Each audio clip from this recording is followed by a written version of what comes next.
नारायणगाव येथील ग्रामोन्नती मंडळाच्या गुरुवरे सबनीस विद्या मंदिर आवारातील मीनाक्षी कृपा या महिला वसतिगृहाजवळ मागील आठवड्यात एक पूर्ण वय झालेला बिबट्या येथील महिलेला दिसला होता। विद्यार्थी, शिक्षक व इतर नागरिकांची येथे सतत वर्दळ असल्याने या ठिकाणी तात्काळ वन विभागाच्या वतीने बिबट्याला जेरबंद करण्यासाठी पिंजरा देखील लावण्यात आला होता। मात्र सोमवार दिनांक 4 रोजी रात्री 12 वाजण्याच्या सुमारास याच ठिकाणी एका पाळीव कुत्र्याला बिबट्याने आपल्या जबड्यात पकडून त्याची शिकार केल्याची घटना सीसीटीव्ही फुटेजमध्ये कैद झाली आहे। यामुळे वन विभागापुढे आता बिबट्याच्या वाढत्या प्रादुर्भावाचा यक्ष प्रश्न उभा ठाकला आहे।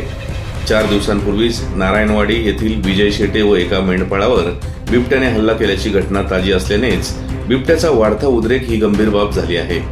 दरम्यान या अनुषंगाने उपवन संरक्षक तथा IFS DFO अमोल सातपुते यांना याबाबत विचारले असता त्यांनी नाईट मोड ड्रोनच्या साहाय्याने रात्रीचे सर्वेक्षण करून येथील बिबट्यांना जेरबंद करण्यासाठी तातडीने पावले उचलणार असून योग्य ती कार्यवाही लवकरच करण्यात येणार असल्याचे सांगितले।